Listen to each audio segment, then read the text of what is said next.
Is Lovjeet Arora. Welcome in the tag queen channel. So आज के इस लेक्चर के अंदर मैं आपको कराने वाली हूँ ICSE class 9th and 10th के सिलेबस में से कंडीशनल स्टेटमेंट्स। सो ये टॉपिक ना केवल 9th के बच्चों के लिए इंपॉर्टेंट है, of course this is very important topic for class ICSE 10th, right. So 10th के बच्चे इसके ऊपर बहुत ही ज़्यादा अच्छे से ध्यान देंगे, क्योंकि आपको पता है कि आपका इफ कंडीशन हर एक दूसरे प्रोग्राम में चलता ही चलता है। आपको इफ का बेसिकली स्पेसिफिकली प्रोग्राम नहीं आता है, लेकिन ये जो प्रोग्राम है दूसरों के साथ में मिक्स होकर के आता है। जैसे किसी भी नंबर, टेक नंबर में पूछ लिया, स्पाई में पूछ लिया, किसी भी फंक्शन ओवरलोडिंग में आपको कोई कंडीशन दे दी, राइट। तो ऐसे आपको पूछा जाएगा, ठीक है। तो अगर बच्चों का बेसिक इसमें क्लियर नहीं है, यानी कि क्लास 9th में आप लोगों ने इसको क्लियर नहीं किया, तो दैट मीन्स आप आगे बड़ी जो चीजें हैं वो ऑफ कोर्स नहीं सीख सकते।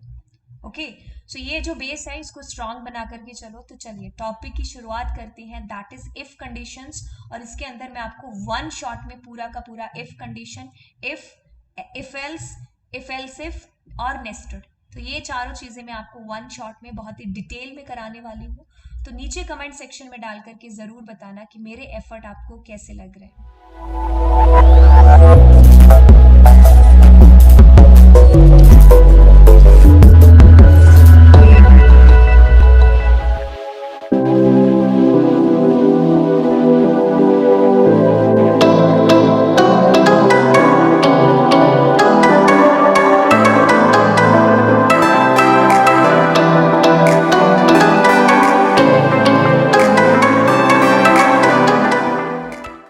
सो हे गाइस, यहाँ पर हम लोग बात करने वाले हैं नेक्स्ट चैप्टर जिसका नाम है कंडीशनल कंस्ट्रक्ट्स इन जावा। इसके अंदर मैं आपको वन शॉट के अंदर इफ कंडीशंस कराने वाली हूँ।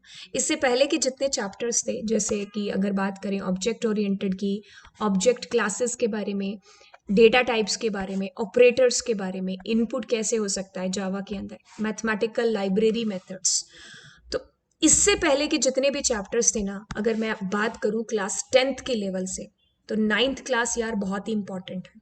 आपका जितना भी सेक्शन ए का पार्ट है ना, आपने अगर प्रीवियस ईयर 10 सालों का उठा करके देखा होगा, तो जितना भी सेक्शन ए है ना आपका, यहां से उठ के आता है, वो सारा का सारा लिंकअप रहता है बाकी सारे चैप्टर्स के साथ में।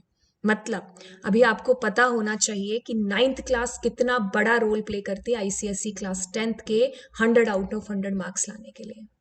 तो जिन बच्चों के 100 आउट ऑफ 100 आते हैं, वो 10th से नहीं, वो 9th से क्लास की स्टार्टिंग कर देते हैं। क्योंकि मैंने जब भी बच्चों को लेक्चर क्लास में भी जैसे कराते हैं, तो यही है कि बेस अपना स्ट्रांग रखो, जो कि क्लास आपकी 9th है। तो बच्चा 10th में आकर के क्या कर देता है, इसको बहुत ही लाइटली ले लेता है ना।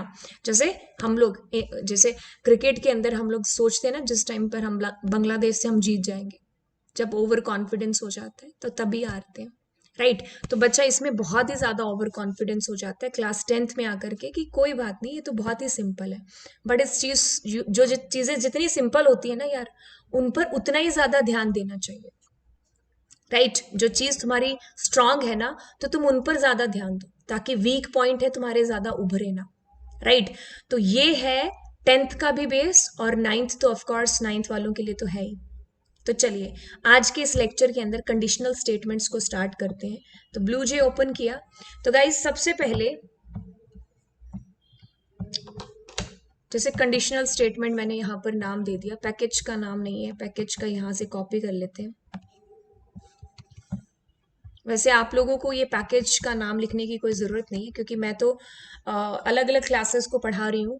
सो इसीलिए आपके अलग पैकेज का नाम रखा है मैंने यहाँ पर, that is the new begin. आपको ऐसी कोई ज़रूरत नहीं है, ओके। सो चलिए, सो हम यहाँ पर देखिए क्लास स्टार्ट करते हैं। मैंने यहाँ पर कुछ भी नाम दे दिया, लेट्स से कंडीशनल स्टेटमेंट ही है ना क्लास का नाम, सो मैं भी यहाँ पर कंडीशनल अंडरस्कोर स्टेटमेंट दे देते हैं ना। अब एक चीज़ देखिए यार, इंजन को लिख देते हैं पब्लिक स्टैटिक वॉइड मेन। अब एक चीज देखिए क्या चीज हुआ कि इससे पहले के जितने भी आपने प्रोग्राम्स बनाए थे, वो एक फ्लो के अंदर चल रहे थे, मतलब एक सीक्वेंस वाइज। जैसे कि अब मैंने ए में कुछ डाला, इंटीजर ले लिया आपने, integer A is equals to 10 and let's say you have a B is equals to 90, right.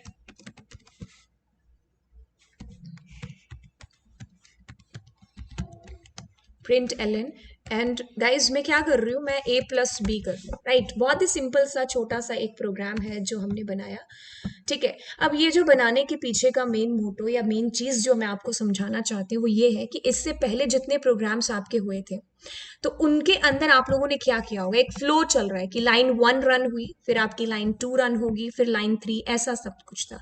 लेकिन अब मैं चाहती हूँ कि कुछ पर्टिकुलर स्टेटमेंट्स, कुछ पर्टिकुलर कंडीशन के बेसिस पर हम लोग आगे अपने प्रोग्राम का फ्लो है जो बढ़ाएं।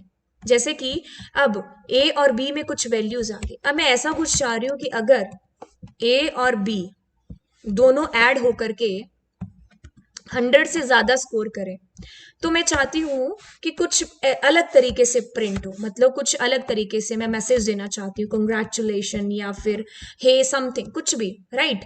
ओके, तो जैसे शॉर्ट फॉर्म में कॉन्गो लिख दिया हमने, राइट। तो अब मैं चाहती हूँ कि इफ, अगर, तो मैं इफ के बारे में अभी समझाऊंगी। मैं यहाँ पर कुछ ऐसा करती हूँ कि if C is greater than 100, okay, so आपको कुछ ऐसा प्रिंट हो, कॉन्ग्रेचुलेशन या समथिंग एल्स। तो मैंने ना यहाँ पर अपने प्रोग्राम का फ्लो ही चेंज कर दिया। तो आपके प्रोग्राम का फ्लो कुछ ऐसा था कि एक के बाद एक लाइन रन होनी थी, बट यहाँ पर आपने कुछ कंडीशंस के बेसिस पर उस फ्लो को चेंज कर दिया। बस वही हमारी कंडीशनल स्टेटमेंट्स होगी, इससे पहले आपने नॉर्मल प्रोग्राम्स किए होंगे। चलिए, अब ये जो मैंने कीवर्ड लिखा है 9th क्लास के बच्चों के लिए तो होगा ये क्वेश्चन मार्क, 10th वालों को पता होगा। सो चलिए इसी को हम लोग समझते हैं और यहीं से मैं स्टार्ट करती हूँ हमारी इफ कंडीशंस की।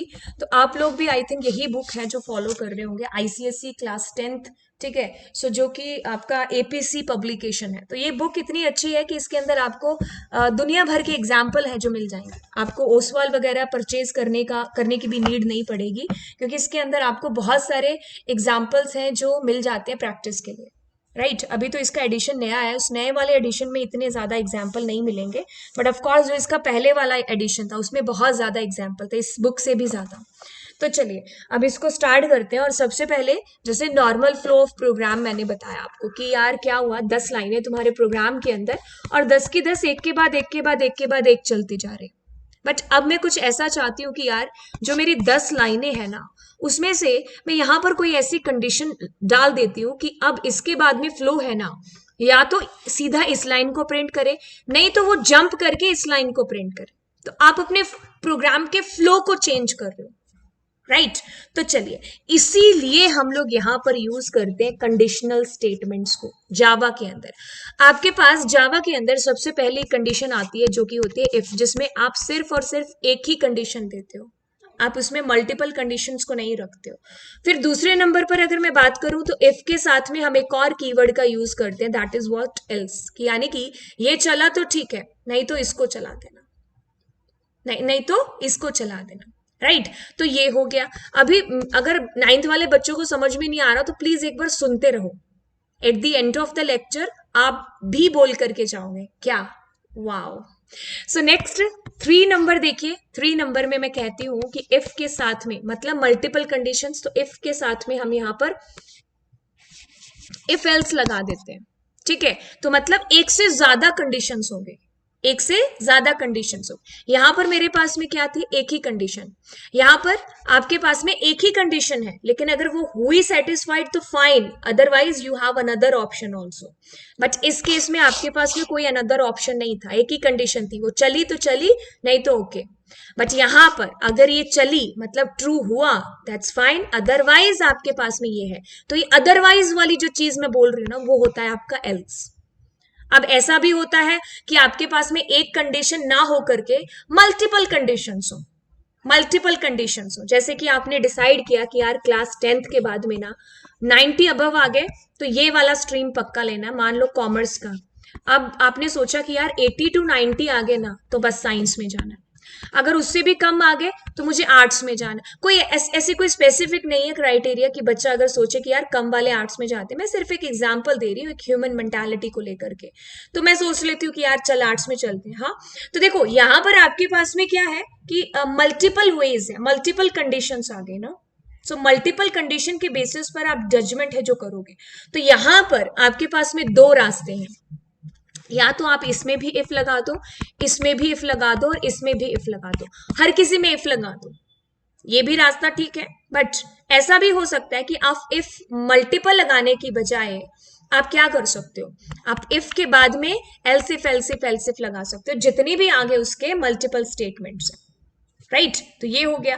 फिर इसके बाद में जो चौथा टाइप आप पढ़ोगे वो होगा नेस्टेड वाला, उसको हम लोग अलग से देखेंगे। नेस्टेड जब भी शब्द आए तो that means something is inside something, that means कि आप लूप का यूज करो तो लूप के अंदर दूसरा लूप, इफ के अंदर दूसरी if, so that is called nested, right that is called nested. तो चलिए अब हम इसको स्टार्ट करते हैं, और मैं आपको यहाँ पर ये जो सारी चीजें मैंने थ्योरेटिकली आपको बताया है ना, तो इनको हम लोग प्रैक्टिकली अप्रोच के साथ में देखते हैं ताकि चीजें आपको ज्यादा समझ में आए। चलिए अब मैं बहुत ही सिंपल सा एक एग्जांपल लेकर के चल रही हूँ। मैं यहाँ पर यूजर से इनपुट नहीं करा रही हूँ, मैं यहाँ पर सीधा लेकर के चल रही हूँ कि a इज इक्वल टू 10। हम ओड इवन का एक प्रोग्राम करते हैं क्योंकि बेसिकली आपका कॉन्सेप्ट क्लियर होना ज्यादा जरूरी है रादर देन कि टफ टफ प्रोग्राम करने की बजाय। ठीक है, मम्मी ने तुम्हें खिचड़ी दिया, यार बहुत ही गर्म खिचड़ी है, क्या करोगे, गरम गरम खिचड़ी को बीच से खाओगे तो क्या होगा, खुद की जीभ जलेगी ना। बस मुझे वहां पर क्या दिमाग में आता है कि यार किनारों से ठंडी करके खाते हैं इसको, बस वही चीज आपको करनी है। चीजें इतनी ज्यादा टफ नहीं है, टफ चीजें करने से पहले आप पहले इजी चीजों के ऊपर कंसंट्रेशन करो, ताकि पता भी नहीं चलेगा खिचड़ी खाते खाते कब कौर पर आ गए। चलिए अब इसके अंदर मैंने इफ का यूज किया यार, if if if if if. पहली चीज बता दूं कि इफ आपका एक कीवर्ड होता है। क्या होता है ये एक कीवर्ड है। अब यार इसको लगाते ही इसका कलर है जो चेंज हो गया, मैं इसकी जगह पर ऐसा नहीं कर सकती कि capital F. So capital F if I is nothing, capital I F is nothing for the compiler. Compiler की जानकारी है जो सिर्फ कंपाइलर जानता है, तो सिर्फ स्मॉल एफ को जानता है, दिस इज अ कीवर्ड। चलिए अब हम कुछ ऐसा करते हैं कि मैं यहाँ पर ऐसा कुछ करना चाहती हूँ कि a2 इज इक्वल टू 0। मैं यहाँ पर जो कोड लिख रही हूँ दैट इज फॉर ओड और इवन की चेकिंग के लिए। ठीक है, तो आपको ये नॉर्मली पता होगा कि कोई भी नंबर है जो 2 के साथ में कंप्लीटली डिविजिबल है, ओके सो जो नंबर 2 के साथ में कंप्लीटली डिविजिबल है that is an even number. तो मैं वही कंसेप्ट यहां पर लेकर के चल रही हूँ, system dot out dot print L N, right. So मैं क्या करती हूँ, यहाँ पर एक सिंपल सा मैसेज यूजर को दे देती हूँ कि यूजर ये नंबर तो इवन है। चलिए अब मैंने सिर्फ इतना किया, दैट्स फाइन। अब मेरे जावा में एक स्टेटमेंट भी चल सकती है बिना करली ब्रैकेट के, आपको ये चीज पता होगी, क्लास 8th में ही बताना स्टार्ट कर देते हैं आप लोगों को। तो चलिए आपको बहुत अच्छे से समझ में आ गया कि public static void main integer 10। सो हम आउटपुट गेस करें तो ऑफ कोर्स आप बोलोगे कि ma'am output will be even only, right. अगर मैं यहाँ पर 101 लेकर के आती हूँ so your output will be again, your output will be nothing. Okay मैं एक बार इसको यहाँ पर 10 के साथ में रन करती हूँ, कंपाइल किया and see the output here. So your output is coming something like that, even is coming, okay. So मैं क्या करती हूँ, कंट्रोल के W किया। अब हम दोबारा जाते हैं और अब हमने क्या किया, इसको जानबूझकर ओड बना दिया। अब आपको भी पता है कि यार ये इवन तो है नहीं, so what will be the output, so output will be nothing. See आपका आउटपुट विंडो अपीयर ही नहीं हुआ क्योंकि कुछ प्रिंट ही नहीं किया आपने। सो ये चीज हो गई जहां पर आप सिर्फ एक ही कंडीशन हो आपके पास में कि हाँ यही है, तो आप वहां पर एक ही इफ कंडीशन के साथ में काम कर सकते हो। मतलब आपने फ्लो चेंज किया ना अपने प्रोग्राम का। सो फर्स्ट लाइन रन हुआ, सेकेंड लाइन में यहां पर आपको फॉल्स रिटर्न हुआ। एक चीज जो आप हमेशा याद रखना कि आपकी जो इफ है ना, यहां से वो कंडीशन थ्रो करती है या तो ट्रू या फॉल्स। इसका जितना भी रिजल्ट आता है जब भी आता है तो वो ट्रू या फॉल्स की फॉर्म में ही आता है। तो ये तो या तो ये बोलेगी कि मैं सच बोल रही हूँ, नहीं तो ये बोलेगी कि हाँ, नहीं तो ऑफकोर्स झूठ ही है। दो ही चीजें हो सकती हैं। अभी एक चीज देखिए, इसको मैं दोबारा से फ्लो डायग्राम के थ्रू बता दूं कि क्या होगा। आपका यहाँ से प्रोग्राम क्या होगा, स्टार्ट होगा। स्टार्ट हुआ, आपने यहाँ पर कोई इफ कंडीशन लगाया, ठीक है। उस इफ कंडीशन में आपने यहाँ पर ऐसा कुछ पुट कर दिया कि ए बड़ा है 10 से और ए में आप समझ लो कि 100 है, ठीक है। अब आप उसके बेसिस पर जजमेंट कर रहे हो कि अगर ट्रू हुआ तो यहां पर जाए, अंदर स्टेटमेंट है जो भी रन करे, अदरवाइज फॉल्स के बेसिस पर आप ऐसे बोलोगे, फॉल्स होगा तो इधर आ जाए, ठीक है। तो कुछ इस तरीके से आप फ्लो डायग्राम है जो इसका बना रहे हो। ठीक है। तो मतलब चलते चलते आपको पता चला कि दो रास्ते हैं, ऐसा करूंगा तो इधर जाऊंगा, ऐसा करूंगा तो इधर जाऊंगा। तो ये जो रास्ता है ना, तो ये आपको येस और नो यानी कि सिर्फ ट्रू और फॉल्स में आंसर देता है। तो ये जो इफ है ना, यहां पर आपको आंसर आने वाला है ट्रू या फॉल्स की फॉर्म में ही आने वाला है, राइट। तो आपका जो आंसर है that will be in the form of true false. तो गाइज अगर 101 है यहाँ पर, so of course that is not an even number, so it will throw false. So false होने पर अब कंपाइलर देखेगा कि अब कहां जाना है, अब कहां जाना नेक्स्ट। तो आपने कुछ लिखा नहीं है तो इसलिए आउटपुट में कुछ प्रिंट हुआ नहीं है, राइट। तो अब ऐसी भी चीजें आती हैं कि दो दो तीन तीन आ गए मेरे पास में। अब मैंने बोला कि यार अगर तो नंबर ऑड है, इवन है तो ठीक है, एल्स। अब मैं एल्स का यूज करती हूँ कि नहीं है तो कुछ तो प्रिंट करवाऊं मैं यूजर को यार, कि यूजर को पता चले। अब आउटपुट विंडो आई नहीं, हमने क्या सोचा, हमने सोचा यार कहीं कोड गलत लिख दिया हो, है ना। तो चलिए अब हम लोग क्या करेंगे, ओड कंपाइल किया। So guys see here, so it is saying false. Of course 101 is not an integer, sorry even नहीं है, तो 101 that means आपका यहाँ से false आने वाला है। जैसे ही आपने false को hit किया ना, hit किया आपने, तो अब आप जाओगे else की साइड में। एक चीज का हमेशा ध्यान रखना, else तभी चलता है आपका जब आपको यहां से false मिलता है। मैं दोबारा से रिपीट कर दूं ये चीज कि आपका else पार्ट तभी चलता है जब आपका if आपको बोले false। जावा के अंदर एफ हमेशा स्मॉल में होता है, फॉल्स इज द कीवर्ड, सो जावा हमेशा एफ स्मॉल में रखती है। जैसे पाइथन में क्या होता है कि आपका एफ होता है वो कैपिटल होता है, सो जावा ऐसा नहीं, जावा के अंदर जब भी फॉल्स और ट्रू का यूज करना है तो स्मॉल में ही लिखना है। फिर से एक बार रिपीट कर दूं आपको। सो आपका जो इफ कंडीशन है, अगर ये फॉल्स हुआ तभी आपका एल्स चलेगा। एल्स मतलब आप ऐसे समझ लो कि अगर ये हुआ तो ठीक है, नहीं तो ये तो है ही है। मतलब अगर 90 से अबव आ गए तो कॉमर्स पक्का है, नहीं तो आर्ट्स तो मैंने लेनी ही लेनी है, राइट। ऐसे कर लो। अब चलिए मैंने आपको इफ बता दिया कि जहां पर आप सिर्फ एक ही कंडीशन देते हैं, जहां पर आपके पास में सिर्फ एक ही कंडीशन है और उसके बेसिस पर जजमेंट है जो आगे वाली स्टेटमेंट का होगा कि वो चलेगी कि नहीं चलेगी। फिर आपको मैंने इंट्रोड्यूस कराया कि अगर आपके पास में एक ऑप्शन है लेकिन उसके अलावा भी ये चल सकता है, सो हम लोग एक कीवर्ड का यूज करते हैं एल्स का। अब बात आती है कि जब हम मल्टीपल कंडीशंस के ऊपर जाते कि आपके पास में एक कंडीशन ना होकर के बहुत सारी ऐसी कंडीशंस हैं, राइट। तो देखिए कुछ चीजें मैं उसको इंट्रोड्यूस करने से पहले यहां पर क्लियर कर दूं कि यार बिना इफ के आप कभी एल्स को इमेजिन नहीं कर सकते।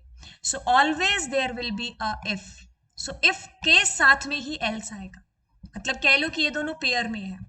अगर इफ अकेला आया तो ओके, बट अगर आपको एल्स लाना है, मतलब इफ एल्स के बिना आ सकता है, बट एल्स कभी भी इफ के बिना नहीं आ सकता। मतलब यू हैव अ एल्स, अगर नहीं रखोगे प्रोग्राम में तो भी इसके कोई आपको सिंटेक्स एरर नहीं आएगी। बट अगर आप कोई चीज ऐसी लॉजिकली करना चाहते हो कि आप एल्स के थ्रू भी यूजर को कुछ बता सको, तो उसके लिए you have to put there else always. But else नहीं करोगे तो कोई लॉजिकली एरर नहीं आने वाला। बट अगर मैं यहां पर इफ को हटा दूं तो अब ये एक एरर है, क्योंकि बिना, ये देखो लिखा हुआ ना else without if, this is not possible. Okay, तो चलिए अब मैं आपको कराती हूँ इंट्रोड्यूस, जिसमें हम लोग इफ रखेंगे, मतलब एक साथ मल्टीपल कंडीशंस आ रही है। तो मेरे पास में दो तरीके, एक तो तरीका ये है कि जैसे एग्जाम्पल ले लेते हैं हम परसेंटेज वाला, जो एक बेस्ट एग्जाम्पल है। तो मैंने एवरेज ले लिया यहाँ पर। अभी मुझे मेरे पास में जावा है, so we have to use there double. Okay, so this is my double data type and avg is equals to, let's say मैंने यहाँ पर 60 कर दिया। ओके, तो 60% है। तो अब मैं कहती हूँ कि इफ अगर तो बच्चे के जो एवरेज है, ठीक है, आप यूजर से भी पूछ सकते हो, एवरेज है वो इक्वल्स टू 90 और you can say that greater than 90, अगर ये चीज है, सो आप चाहते हो कि उसको मिल जाए system.out.println एंड यू वांट कि उसको कुछ मिल जाए, वाव मिल जाए। हाँ, लवजीत मैम्स फेवरेट वर्ड, हाँ वाव। सो ओके, सो यूटी, हाँ, सो वाव आ जाए। और अगर उस बच्चे के जो मार्क्स हैं वो 90 से ज्यादा हैं, 90 से ज्यादा है तो उसको वाव मिले, बट अगर उसके मार्क्स बचे के किससे 60 से ज्यादा, एंड आप एंड लगा लो, और क्या हो एवरेज मार्क्स हैं जो less than is equals to 90, कम भी होने चाहिए 90, इक्वल्स टू नहीं क्योंकि इक्वल्स टू ऊपर चलेगा, ठीक है। सो उससे 90 से कम भी होने चाहिए और 60 से ज्यादा, तो उसको ऐसा बोल दो क्या, गुड, राइट। और फिर आप यहाँ पर इफ एक और लगा दो, सो this is your another if. तो यहाँ पर हम 3 कंडीशंस या 4 ले लेते हैं कि अगर बच्चे के ज्यादा है किससे, 33 से, ओके, एंड लगेगा, आपका लॉजिकल लग रहा है यहाँ पर, logical and. So logical operators जो मैंने कराए थे तो आपको बताया था कि एंड जहां भी लगेगा मतलब उसके दोनों आसपास के जो पड़ोसी है ना उनको सच बोलना पड़ेगा, तभी ओवरऑल आंसर है जो सच है, मतलब ट्रू आएगा। तो मैं कहती हूँ कि AVG इज लेस देन 60, अगर 60 से कम और साथ ही साथ 33 से ज्यादा है तो हम उसको कह देंगे क्या, कि ओके ओके, राइट। कुछ भी आप लिखो, बिकॉज आप सिर्फ एक फ्लो ऑफ एग्जीक्यूशन सीख रहे हो यहाँ पर। तो मैंने ऐसे कुछ कर दिया यहाँ पर। अब गाइस क्या चीज हो रही है कि आपने मल्टीपल इफ को लगा दिया, so that's also fine, but होगा क्या कि आपका जो कंपाइलर आएगा इसको चेक करेगा, बच्चे के मार्क्स हैं 60, ठीक है, तो कंपाइलर ने इसको चेक किया तो of course 60 is not greater than 60, so the condition will be false. अब इसके ट्रू या फॉल्स होने का कोई फर्क नहीं पड़ेगा बाकियों पर, तो ये ट्रू है या फॉल्स है उसका कोई फर्क नहीं पड़ रहा, क्योंकि इन्होंने चलना ही चलना है। और अब ये देख रहा है कि यार 60 से ज्यादा या इक्वल तो नहीं है, यस है, तो अब आउटपुट में क्या आने वाला है, simply simply good is coming. अब मानती हूँ कि मैम गुड आएगा। अब क्या चीज होने वाली है, मतलब ये जहां पर भी इफ लगा है ना, अगर नेसेसिटी है कि वो चेक करना पड़ता है, उसको चेक करना है या नहीं है, मतलब उसने चेक करना ही करना है इस इफ को। यहाँ पर देखिए आपका यहाँ पर फिर से चेक होगा, मतलब एक बार आपने चेक करवा लिया कि हाँ 60 आपकी कंडीशन प्रिंट भी हो गया, फिर भी इफ का मतलब है कि वो दोबारा आकर के यहाँ पर इसको भी चेक करेगा। तो ये मल्टीपल इफ हो गया, जहां पर कभी कभी आपको ऐसी भी कंडीशंस देनी पड़ती है कि आपको मल्टीपल इफ, राइट। बट अगर मैं ऐसे मल्टीपल इफ ना दे करके ऐसा लिखूं यहाँ पर एल्स, कि आपके पास में मल्टीपल कंडीशंस है, तो देखिए बच्चे के नंबर आए 90 से ऊपर, आगे तो बहुत अच्छी बात, आपका ये चल जाएगा और अब आप सिंपली लूप से बाहर आ जाओ, सॉरी इफ से बाहर आ जाओगे। अगर नहीं तो वो एल्स वाला पार्ट चलाता, बट इंस्टेड ऑफ दैट कि अगर आपके पास में सीधा इफ ही लगा होता तो उसका मतलब इफ एक नई चीज हो गई कंपाइलर के लिए, उसने जहां भी इफ देखा वो वहीं से चेकिंग स्टार्ट करेगा, वहीं से चेकिंग स्टार्ट करेगा। उसने इसको चेक किया, सही हुई, ठीक है, नहीं सही हुई तो भी इसको चलाएगा, नहीं हुई तो भी क्या करेगा, आगे वाले के पास जाएगा। अब ये देखेगा सही है कि गलत है, सही है तो गुड प्रिंट कर दिया। अब नेक्स्ट वाला चेक कर रहा है, गलत है नहीं, तो नेक्स्ट वाला, अगर नेक्स्ट में अभी आप कोई इफ कंडीशन लगा रहे हो कि जैसे आपने कुछ ऐसा लिख दिया कि लेस देन 33, सो आपने यहाँ पर दे दिया give your best, okay, so give your best कुछ भी, हाँ जो भी बच्चे को, मतलब 33 से कम आए हैं यार बच्चे के, हाँ। तो चलिए अब ऐसा क्या होगा, ये देखेगा 60, बच्चे के मान लो मार्क्स आपने कर दिए यार 100, सो 100 is okay fine, so output will B wow, output will B wow. But ऐसा क्या हुआ कि आउटपुट वाओ आया, फिर भी आपका कंपाइलर यहाँ पर आकर के चेक कर रहा कि ये भी तो नहीं, फिर ये भी तो नहीं, फिर ये भी तो नहीं, मतलब अगर आपने नीचे उसके 1000 कंडीशंस भी लगा रखी है तो 1000 की 1000 चेक हो रही है, अगर आपकी पहली स्टेटमेंट भी ट्रू हो गई तो भी, क्योंकि आप हर जगह इफ लगा रहे हो। सो इंस्टेड ऑफ दैट आप क्या कर सकते हो, आप एल्स लिख सकते हो, जब आपको ऐसी कंडीशन की जरूरत होगी आप ऐसी, अदरवाइज आप एल्स का यूज कर सकते हो, else if, right. So you can put there simply a keyword that is else if, that is else if, right.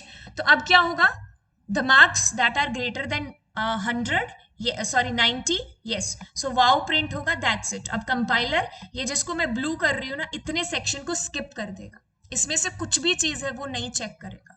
अगर यहीं पर मैं इफ कर देती तो आपका यहाँ पर वो चेकिंग में आता, यहीं से स्टार्टिंग हो जाती। अब एक और चीज जो मैं आपको बता दूं, जैसे पिछली बार आपको बताया था कि बिना इफ के कभी एल्स नहीं आता, तो एल्स इफ भी बिना इफ के नहीं आता, कंपाइल करोगे तो ये बोलेगा else without if, how this is possible.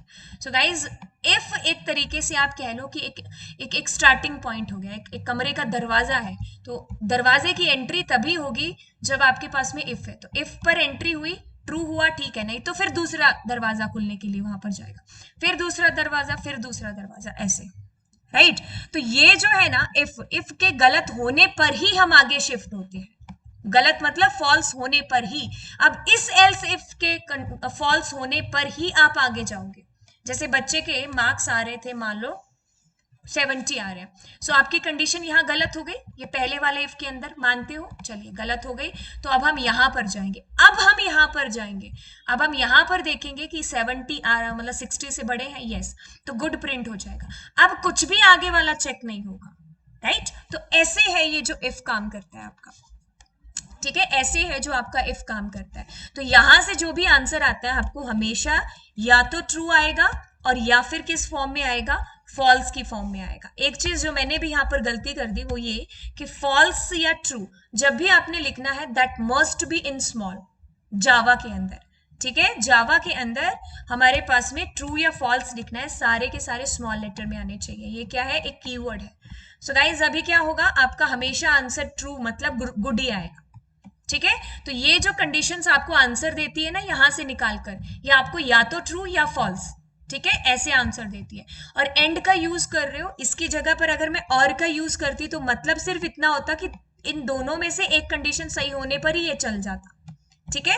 तो ये तो लॉजिकल ऑपरेटर मैंने आपको ऑलरेडी कराई रखे, राइट। तो ऐसा चला। अब एक और चीज जो आपको बहुत इंपॉर्टेंट बतानी है कि एल्स भी दे सकते हैं अब आप यहाँ पर, कि मतलब एल्स तब चलेगा जब ऊपर में से कोई भी कंडीशन ट्रू नहीं है, तो हम उस टाइम पर क्या कह दें कि एल्स, कि कुछ तो यूजर को आप आंसर करना चाहते हो लास्ट के अंदर कुछ भी, राइट। तो एल्स, तो अब एल्स आपका कंपलसरी नहीं है, it is not mandatory that you have to use it in each and every program. तो आप इसको एल्स मतलब ये आप सिर्फ एक मैसेज दे रहे हो कि जब कुछ भी नहीं चला तो ये चले, यानी कि ऊपर ये भी फॉल्स, फिर ये भी फॉल्स, ये भी फॉल्स, ये भी फॉल्स। तो अब आप एक एप्रोप्रिएट मैसेज दे रहे हो यूजर को, या तो गलत एंट्री हो गया कुछ भी, राइट। तो अब आप एल्स उस टाइम पर यूज करोगे। तो एल्स हमेशा इफ के कंडीशन में भी ऐसे चलता था कि इफ फॉल्स होगा तब एल्स चलेगा, और अगर इफ एल्स इफ लगा रहे हो तो उस केस में भी आपका एल्स तभी चल रहा है जब आपका ऊपर से फॉल्स आता रहेगा, ठीक है। तो ऐसा हुआ आपका इफ एल्स इफ।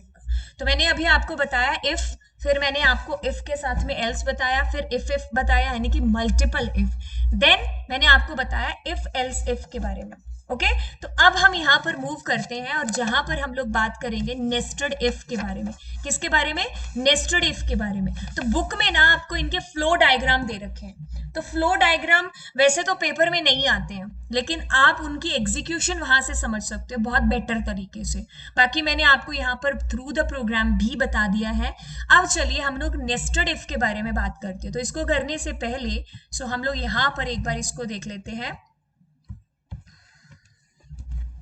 चलिए अभी हम लोगों ने रिवाइज करा दूं, इफ किया यानी कि ओनली वन कंडीशन यहाँ पर ट्रू हुआ तो चलेगा, नहीं तो नहीं चलेगा, नहीं तो आगे वाली कोई भी स्टेटमेंट है प्रोग्राम की वो चल जाएगी, बट ये इसके अंदर जो कंडीशन आती है वो नहीं चलेगी। जैसे अगर मैं जंप करूं वापस से, और ये देखिए एक स्टेटमेंट आपने लिखी है, अब एक से ज्यादा statement if you want to write, so guys अभी मेरे को एरर आने वाला है, बिकॉज एक लिख सकते हैं बिना करली ब्रैकेट के, but if you want to write more than one, so for that you need to give there the curly bracket, so like how I am doing, right. So curly bracket is compulsory there, fine. तो अब ये दोनों की दोनों चलेंगी इसके true या false होने पर, मतलब ये करली ब्रैकेट इसका घर हो गया। अब ये घर यहां से ट्रू और फॉल्स में डिसाइड करके देगा कि घर के अंदर एंट्री मिलनी है कि नहीं मिलनी, ठीक है। तो अब अगर ये ट्रू हुआ तो अच्छी बात है, ये चलेगा। और उसके बाद में जो भी आप आगे लिख रहे हो, जैसे आप आगे ये लिख रहे हो, अब यही प्रोग्राम है मेरा, मैं यहाँ पर कर देती हूँ कि A V ji greater than 40 या कुछ भी वट एवर, राइट। सो देखिए अब ये मेरा ट्रू होगा तो ये दोनों प्रिंट हो जाएंगे, और फिर ये भी प्रिंट होगा। अगर मान लो मैंने ऐसे कर दिया कि लेस देन 40, तो क्या चीज होगा, ये फॉल्स हुआ तो इतना पार्ट क्या हो जाएगा, स्किप हो जाएगा, नहीं चलेगा, मतलब ये इसका घर था ना, तो अब आपका यही अकेला प्रिंट होगा, क्या, गिव योर बेस्ट, राइट। तो अब आपका सिर्फ यही प्रिंट होगा उस केस में। अब मैं यहां पर एल्स इफ भी लगा सकती हूँ, एल्स इफ। और अगर एक से ज्यादा स्टेटमेंट्स आ रही हैं तो उस केस में आपको करली ब्रैकेट्स का यूज करना पड़ेगा। AVG इज ग्रेटर देन कुछ भी आप लिखो, बिकॉज द जो एग्जीक्यूशन है वो समझना ज्यादा जरूरी है रादर देन आप कुछ भी ये जो लिख रहे हो। ठीक है, तो अभी क्या होगा, मुझे अगर एक से ज्यादा स्टेटमेंट्स देनी है, कंट्रोल C किया, सो गाइस अब मैं कंट्रोल V कर, तो मुझे कर्ली ब्रैकेट्स यहाँ पर देना पड़ेगा। सो प्रीवियसली क्या हो रहा था कि मैं एक एक ही चीज लिख रही थी आफ्टर इफ या एल्स, तो एक चल सकता है, बट मोर देन वन आपको करली ब्रैकेट से बताना पड़ेगा। अब ये जो इतना एरिया है ना, जैसे पाइथन तुम्हें इंडेंटेशन चलता है, यहाँ पर करली ब्रैकेट्स चलते हैं बताने के लिए कि ये मेरा एरिया है, ये वाला बताएगा एल्स इफ। तो ये तभी चलेगा इसका एरिया जब यहां से आपको एंट्री मिलेगी, यानी कि ट्रू होगा तब। ठीक है, तो अब आप नीचे एल्स है जो लगा सकते हो। अभी इजी प्रोग्राम्स है जो आपको स्टार्टिंग में ऑफ कोर्स करने हैं, तो मैं देखा एक ही एल्स लगाया है, सॉरी एक ही स्टेटमेंट लगाई, but if I want multiple, so उसके लिए मुझे यहाँ पर भी कर्ली ब्रैकेट का यूज करना पड़ेगा, एंड एट द एंड मैं इनको बंद करूंगी, राइट। तो ऐसे आपको कर्ली ब्रैकेट्स का बहुत ही ज्यादा ध्यान रखना है यहाँ पर। ओके, इंडेंटेशन आपका यहाँ पर जावा में एरर नहीं आती है इंडेंटेशन की, कि जैसे देखो देखने में ही समझ में आ रहा है ना, आप हर किसी के बाद में अगर टैब प्रेस कर रहे हो तो इतना स्पेस दे करके फिर ये लिखा है, फिर इतना स्पेस दे करके नेक्स्ट लाइन इतना स्पेस, तो इंडेंटेशन जावा में एरर क्रिएट नहीं करता है, बस आपको कहते हैं कि वो आपका जो आउटपुट आता है that is coming very perfectly. तो चलिए अब मैं नेस्टेड के बारे में बता दूं, ठीक है, फिर भी अगर बच्चे को कोई कमेंट कोई सॉरी डाउट रह गया हो तो आप कमेंट कर सकते हैं। सो गाइस नेस्टेड, ओके, मैं ऑलरेडी बता चुकी हूँ कि एक लूप के अंदर दूसरा लूप, एक इफ के अंदर दूसरा इफ। सो मैं क्या कर रही हूँ कि इफ मैं यहाँ पर पूछा कि इफ एज ले लेते हैं, मान लो is greater than 18 equals to, तो एज एक पैरामीटर ले लिया, एक वेरिएबल ले लिया सॉरी, और उसके अंदर आपने 18 या वॉट डाल दिया। अब आप कहते हो कि इफ एज सॉरी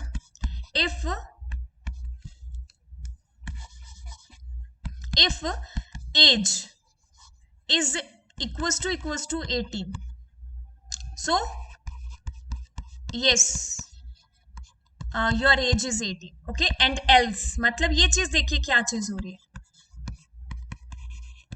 नो या वट एवर, राइट। तो देखो एक इफ के अंदर आप दूसरा एक इफ यूज कर रहे हो, अब इसका कोई मतलब नहीं है कि आप बोलोगे कि मैम ये क्या है।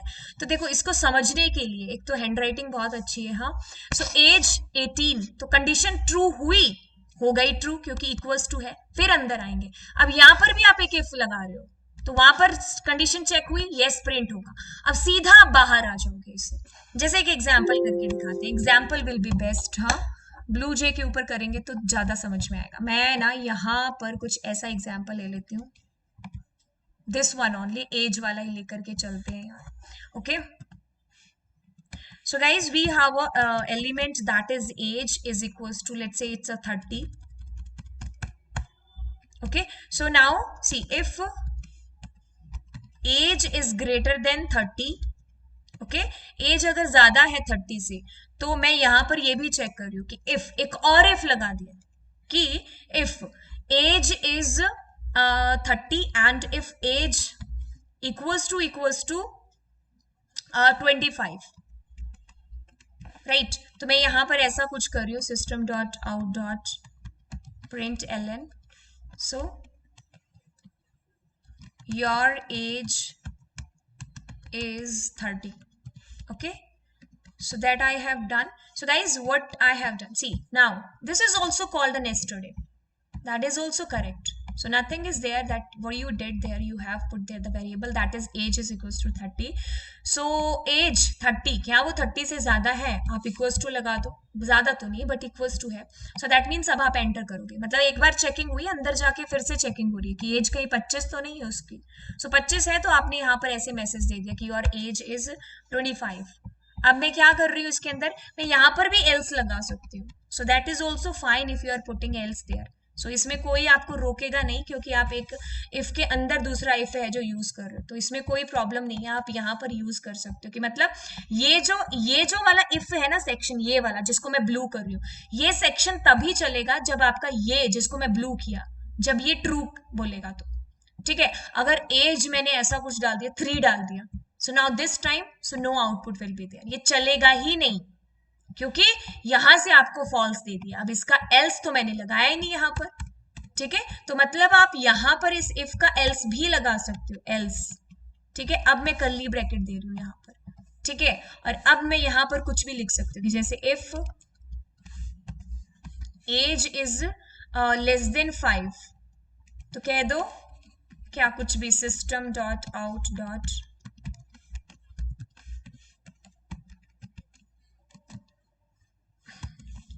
As is less than 5. Okay, so age is less than 5. So guys, see, like how we have done, curly bracket का error आएगा, I think, yeah. Okay, so see there what we did there. If I want to show that, see, so this is age is equals to 3, तो यहाँ से condition false हो गई, false हुई, तो मैं जिसको ब्लू कर रही हूँ ना वो सेक्शन नहीं चलेगा, क्योंकि वो एरिया है किसका, इसका एरिया, और वो तभी चलता जब ये ट्रू बोलता। अब इसने फॉल्स बोल दिया, तो अब ये फॉल्स बोल रहा है, तो इसी का एल्स चलेगा। सो अब यहाँ पर देख रहे हैं कि कहीं उसकी एज 5 से कम तो नहीं है, तो कम है तो ये वाला चीज प्रिंट हो। अब यहाँ पर भी आप एल्स लगा सकते हो, एल्स इफ लगा सकते हो, ये आपके ऊपर डिपेंड करता है कि आप उसको, आपके ऊपर डिपेंड करता है, और प्लस आपका प्रोग्राम आपको बताएगा कि हाँ age is greater than 10। Okay, so आप चाहते हो कि कुछ ऐसा प्रिंट हो जाए, ये एक सिर्फ एग्जीक्यूशन बता रही हूं मैं आपको, age is greater than 10, right. तो मैं ऐसा कर रही हूँ, मैं इस पे एल्स भी लगा सकती थी, मतलब मल्टीपल कंडीशंस भी दे सकते हो, मतलब what ever you want else, और मैं क्या कर रही हूँ, ऐसा कुछ भी, नथिंग, हाँ, ठीक है। तो अब ऐसे केस में क्या होगा, इसका फ्लो ऑफ एग्जीक्यूशन समझिए, जो ज्यादा इंपॉर्टेंट है। आपने दिया एज इज इक्वल टू 3, तो अब अपने आप को कंपाइलर समझो और इसका आंसर करिए, क्या एज उसकी 30 से बड़ी है, नहीं, नहीं बोलते ही तो ये कर्ली ब्रैकेट ऑन हुआ, तो ये कर्ली ब्रैकेट कहाँ क्लोज हो रहा है, यहाँ पर, तो इसके बीच का जितना पार्ट है ना वो स्किप हो जाएगा, चलेगा नहीं। अब अगर वो नहीं चला तो मैंने बोला ना तब एल्स चलता, तो एल्स चलेगा।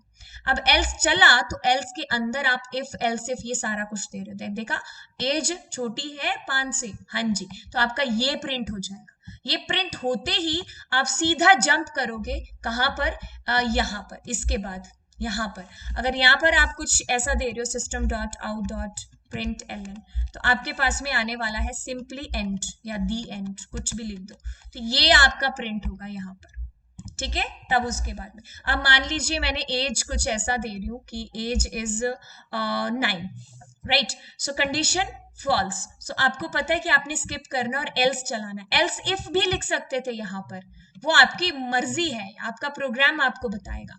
तो ये सेक्शन चलेगा जिसको मैंने ब्लू किया, क्या एज छोटी है 5 से, नहीं, 9 इज नॉट लेस देन, सो ये पार्ट नहीं चलेगा। अब यहाँ पर देखेंगे बड़ी है किससे, 10 से, ये भी नहीं है, तो अब ऐसे केस में नथिंग विल बी प्रिंटेड। अब नथिंग के बाद में जस्ट आपका दी एंड प्रिंट हो जाएगा, सो like how it is coming, right. तो बहुत बड़ी चीज नहीं है नेस्टेड इफ, ऐसा समझो कि एक इफ के अंदर दूसरा इफ आप यूज कर रहे हो, और उसको किसी भी तरीके से आप यूज कर सकते हो।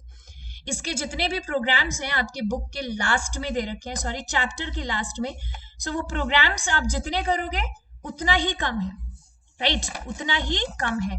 देखिए क्लास 9th में तो ऑफ कोर्स आपके टीचर्स आपका पेपर बनाते हैं, और अभी तो बोर्ड है भी नहीं आईसीएसई में, पिछले साल आपका बोर्ड था, उससे पिछले साल भी था बट हुआ नहीं, इस साल भी था बोर्ड, राइट, लेकिन अभी पेंडेमिक सिचुएशन से आपका बोर्ड नहीं है।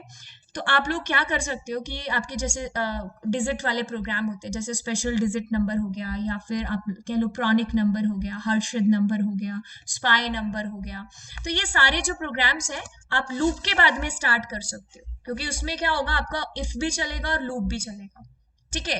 तो अभी के लिए आप एक बार इसका एग्जीक्यूशन समझो, तो इतना हमारा इफ का पार्ट था, इसके अलावा कुछ भी नहीं है कि आपको कुछ एग्जीक्यूशन में समझना है। सो that is so much simple guys. अगर फिर भी आपका कोई डाउट रहता है तो आप नीचे कमेंट सेक्शन में डालो। सो बाय बाय।